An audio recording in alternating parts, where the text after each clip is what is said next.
Parliament ఎన్నికలకు సంబంధించి polling ముగిసింది. ప్రధాన ప్రత్యర్థులు ఎవరైతే ఉన్నారో ఎవరికి వారే ధీమా వ్యక్తం చేస్తున్నారు గెలుస్తామని. ప్రస్తుతం మనతో పాటు కాంగ్రెస్ అభ్యర్థి జీవన్ రెడ్డి గారు. సార్, పోలింగ్ సర్లు ఎట్లా జరిగింది? నిన్న పోలింగ్ సెంటర్ కూడా తిరిగారు కదా, ఎట్లా చూసారు? అండ్ మేము వాస్తవంగా నేను ఆరంభంగా కూడా గమనిస్తున్నానే, మరి మా ప్రత్యర్థి భారతీయ జనతా పార్టీ ఇంతవరకు వాళ్ళకి ఏ విధమైనటువంటి ఆర్థిక ఎన్నికల ప్రణాళిక అంటూ లేకుండా రాజకీయ లబ్ధి ఏ విధంగా పొందగలుగుతాము, సమాజంలో మత విద్వేషాలను రెచ్చగొట్టి ఓటు పోలరైజేషన్ అనేటువంటి ఒక భావన తప్ప వాళ్ళకి ఆలోచన లేకుంటుండేనే. కానీ ప్రజలు విజ్ఞులు, ఓటర్ విజ్ఞుడు, వాళ్ళకు ఒక ఆర్థిక ఎన్నికల ప్రణాళిక కావాలి. ఏ అభ్యర్థి గెలిస్తే వాళ్ళకి ఈ ప్రాంతం అభివృద్ధి పథంలో ప్రయాణం చేస్తుంది, వాళ్ళ సమస్యలు పరిష్కరింపబడతాయి. ఇక్కడ చక్కెర ఫ్యాక్టరీ పునఃప్రారంభం కావాలి. కాంగ్రెస్ పార్టీ గెలిస్తే మనకు సులువైపోతుంది, ఎందుకంటే రాష్ట్రంలో కాంగ్రెస్ పార్టీ ప్రభుత్వం అధికారం ఉన్నది కాబట్టి Congress party can only revive the sugar factory. ఒక అంశం ఉదాహరణకు నిజామాబాద్ అర్బన్ తీసుకుంటే ఈ స్మార్ట్ సిటీ ఎంపిక అనేది మనం వీ హ్యావ్ సమ్ పారామీటర్స్, అటువంటి అన్ని కలిగి ఉండి కూడా కేవలం అటు రాష్ట్ర ప్రభుత్వమే కానీ ఇటు కేంద్ర ప్రభుత్వ ప్రతినిధి పార్లమెంట్ సభ్యుడిగా ఉన్నటువంటి అరవింద్ గారే కానీ వాళ్ళ నిర్లక్ష్యంతో ఇది ఎంపీ కాలేకపోవడంతో రావాల్సిన నిధులను మనం పొందలేకపోయినాం. అది ప్రజల్లో అది ఆలోచనను రేకెత్తించింది. ఇలా రాష్ట్రంలో కాంగ్రెస్ ప్రభుత్వం అధికారంలో ఉన్నది, ప్రతిపాదనలు పంపిస్తుంది. మన పార్లమెంట్లో ఏదైతే ఈ అంశాన్ని అక్కడ అంగీకరించి చేయాలి. మనం అనుకున్న పార్లమెంట్ సభ్యుడు గెలిస్తే సులువైపోతుంది. ఇప్పుడు సాంకేతిక ఇంజనీరింగ్ కళాశాల, ఇక ప్రభుత్వ మహిళా డిగ్రీ కళాశాల, ఇక్కడ ఉదాహరణకు ఆదిలాబాద్ ఆర్మూర్ రైల్వే లైన్, అట్లే బీదర్ రైల్వే లైన్, ఇట్లాంటి సమస్యలు అన్నీ కూడా దేర్ ఆర్ సెవరల్ ఇష్యూస్. ఎవరి కూడా గుర్తింపు చేయలేకపోవడం కాక కనీసం వాటి గురించి ఆలోచన చేయలేదు ప్రభుత్వాలు గతం లోపల. అవన్నీ కూడా మేము ఆ ప్రజలకు ఆలోచన రేకెత్తింపజేశాం. ఇక నిజామాబాద్ ఈ ప్రాంతం ఏదైతుందో ఎక్కడ నిర్లక్ష్యం గావింపబడ్డది ఆలోచనలు రేకెత్తింపజేశాను నేను.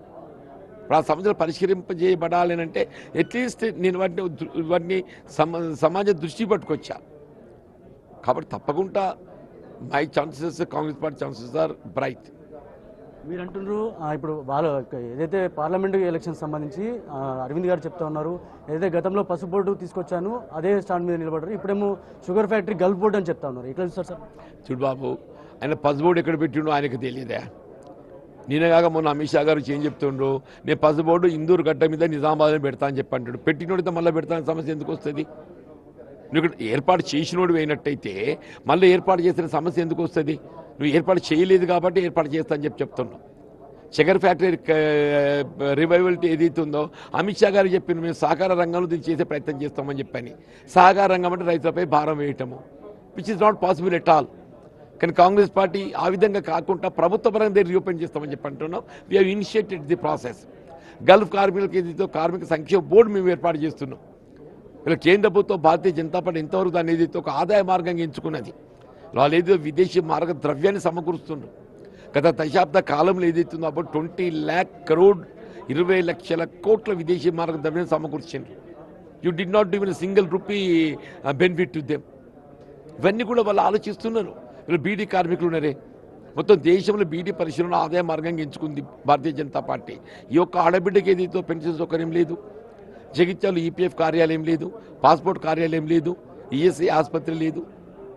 ఆయన ఏం చేసిన ఆయన ఇదేంటి వాట్ యు కాల్. కానీ సార్, ఇప్పుడు కాంగ్రెస్ పార్టీ అభ్యర్థిగా ఒక పక్క షుగర్ ఫ్యాక్టరీ సంబంధించిన రైతులు కానీ ఇటు పక్క ఏదో గల్ఫ్ బోర్డు సంబంధించిన సమస్యలు కానీ ప్రధాన సమస్యల మీద క్వశ్చన్ ఇస్తున్నారు. కానీ వాళ్ళు మాత్రం రామాలయము లేకపోతే అయోధ్య రామ మందిరం లేకపోతే అక్షంతలు అని చెప్పి ఎలక్షన్లో వచ్చారు కదా, ఎట్లా చేస్తారు సార్? అంటే you have come to the point. Now you have come to the point. BJP ఏదైతే ఇవన్నీ పక్కన పెట్టేసింది, ఇవన్నీ మీ షుగర్ ఫ్యాక్టరీ కానీ గల్ఫ్ కానీ ఇవన్నీ పక్కన పెట్టేసి రామ్లవారు అక్షంతల గురించి మాట్లాడుతుండ్రు. రామ్లవారు భిన్నాభిప్రాయం ఎదుర్కొంటుందే. రామ్లవారు అందరికీ ప్రభువేనే, శ్రీరామచంద్ర ప్రభు ఆదర్శమూర్తి అని చెప్పంటున్నా. అసలు ఈ ప్రజాస్వామ్యంలో ఏదైతుందో ఈ డెమోక్రటిక్ సెటప్కు మూలం ఎవరు? శ్రీరామచంద్ర ప్రభు అని చెప్పంటున్నా. ప్రజాభిప్రాయాన్ని ఏ విధంగా గౌరవించాలి అనేటువంటి యొక్క ఆలోచనకు రూపకల్పన చేసింది శ్రీరామచంద్ర ప్రభు. ఈ మోడీ గారికి ఎక్కడుందే అది? మోడీ గారు ఎదురుడు మాట ఇంటాడు ఎప్పుడన్నా? ఆయన మన్ కీ బాత్, కిస్కి మన్ की बात, उनकी मन की बात सामने वाले सुनना, मगर आम की आवाम की मन की बात सुनने को कभी भी तैयार नहीं है। सामने वाले जो आवाम है ना, आवाम की मन की बात सुनने के वास्ते कभी भी तैयार नहीं है। రాముల వారు ఏం చెప్తారు? ప్రజాభిప్రాయాన్ని గౌరవించు అని చెప్పంటాడు. ఈయన ప్రజాభిప్రాయాన్ని వినడానికి కూడా సిద్ధంగా లేడు.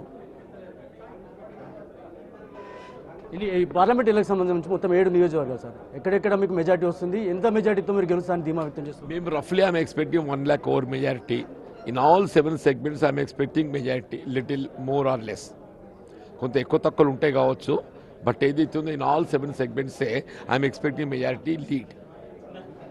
ఇది మొత్తంగా ఏదైతే పార్లమెంట్ ఎన్నికలకు సంబంధించి ఒక పక్క బీజేపీ పార్టీ ప్రధానమైన సమస్యలను వదిలిపెట్టి రామ మందిరం లేకపోతే అయోధ్య రామ మందిరం అక్షంతాల పేరుతో ఓట్లు అడిగింది. కానీ కాంగ్రెస్ పార్టీ అభ్యర్థిగా నేను హామీ ఇస్తున్నాను, ఒకవేళ పెద్ద ఎత్తున మెజార్టీతో గెలిస్తే కనుక ఏదైతే షుగర్ ఫ్యాక్టరీకి సంబంధించిన సమస్యలు కానీ, లేకపోతే రైతుల సమస్యలు కానీ, లేకపోతే పసుపు బోర్డు విషయంలో కానీ, గల్ఫ్ బోర్డు సంబంధించిన కార్మికుల సమస్యలు తీరుస్తానని హామీ ధీమా వ్యక్తం చేస్తున్నారు. కెమెరా పర్సన్ సందీప్తో Rajesh, Big TV, Nizamabad. For more videos like this, subscribe Big TV channel.